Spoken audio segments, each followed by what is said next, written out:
ডেবি থেকে আমরা এটা 6 মাস থেকে, শুনতে পাচ্ছেন না, 6 মাস থেকে 10 বছর পর্যন্ত বয়স গ্রুপটাকে আমরা কভার করব। নাম্বার 1, আমরা গ্যাবি থেকে এটা ধার নিচ্ছি, আমরা ওদেরকে রিপ্লেনিশ করব। হ্যাঁ, আমাদের যেটা আমরা কিনতে যাচ্ছি ইউনিসেফের কাছ থেকে টাকার পয়সা আমরা সব করে ফেলেছি, সেইটা দিয়ে ওদেরকে রিপ্লেস করব। নাম্বার 3, এটার রবিবার থেকে আমরা ফিল্ড লেভেলে ভ্যাকসিন পুশ করা ইনশাল্লাহ শুরু করব।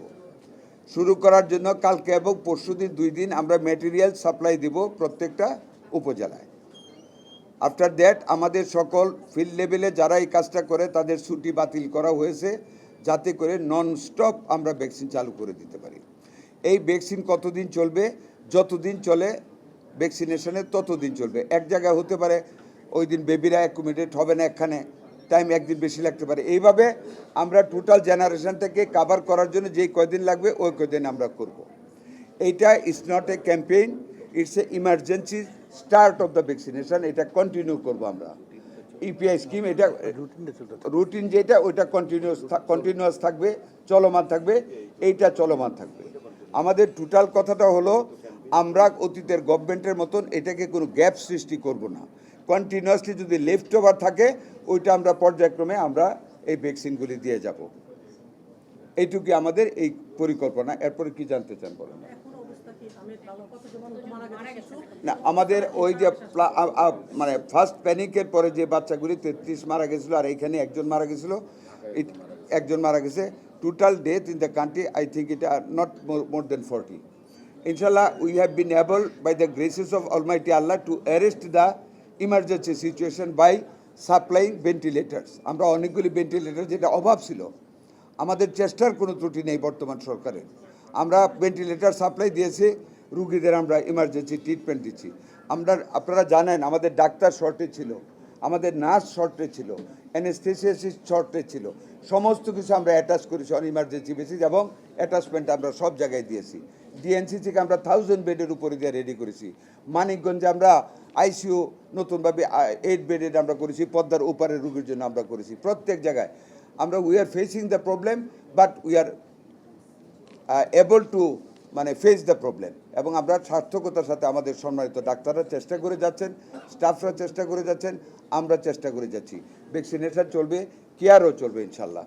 মাননীয় মন্ত্রী, আপনারা 9 মাস এবং 15 মাসের যে টিকা দুটো দিত সেটি 6 মাসে নিয়ে আসছেন। এটা আসলে ক্লিনিক্যাল স্টাডি করেছেন কিনা? এটা ইউনিসেফের তারা এগুলি করে এনেছে। তারা এটা আমাদের নাইটের একটা সংগঠন আছে যারা টিকার ব্যাপারে এক্সপার্ট, জাতীয় একটা এক্সপার্ট কমিটি, ওই কমিটি গতকালের মিটিংয়ে এটা সুপারিশ করেছে যে আপনার 6 মাস থেকে এই টাইম লিমিটটা ওরা নির্ধারণ করে দিয়েছে, টেকনিক্যাল কমিটি। নিচের নাম্বারটা হলো 6 মাস। জি, নিচে 6 মাস থেকে 10 বছর। 10 বছর। শুনেন, আপনাদের মিডিয়ার কাছে একটাই অনুরোধ, এইখানে আপনারা তো দেখলেন মাননীয় প্রধানমন্ত্রী জনাব তারেক রহমানের নির্দেশে বাংলাদেশের ইতিহাসে স্বল্পতম সময়ের মধ্যে একটা ন্যাশনাল এমার্জেন্সি ভ্যাকসিন ক্যাম্পেইন আমরা করতে যাচ্ছি এই রোববার থেকে। ইতিহাসে কখনো আগে এত স্বল্প সময়ের মধ্যে হ্যাঁ, এটা কখনই আর ঘটে নাই।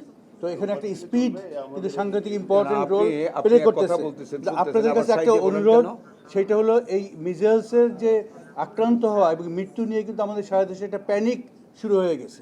একটা বাচ্চা বিভিন্ন কারণে আক্রান্ত হতে পারে, বিভিন্ন কারণে জ্বর হতে পারে, জ্বর হলেই তার মিজেলস হয়েছে, তার জন্য প্যানিক করা, হ্যাঁ, এইটা কিন্তু আমাদের স্বাস্থ্য ব্যবস্থাকে ক্ষতিগ্রস্ত করতেছে। আমাদের ডাক্তার, নার্স, হ্যাঁ, তাদের যে নর্মাল যে দায়িত্ব পালন, ওই দায়িত্ব পালনকেও ক্ষতিগ্রস্ত করতেছে।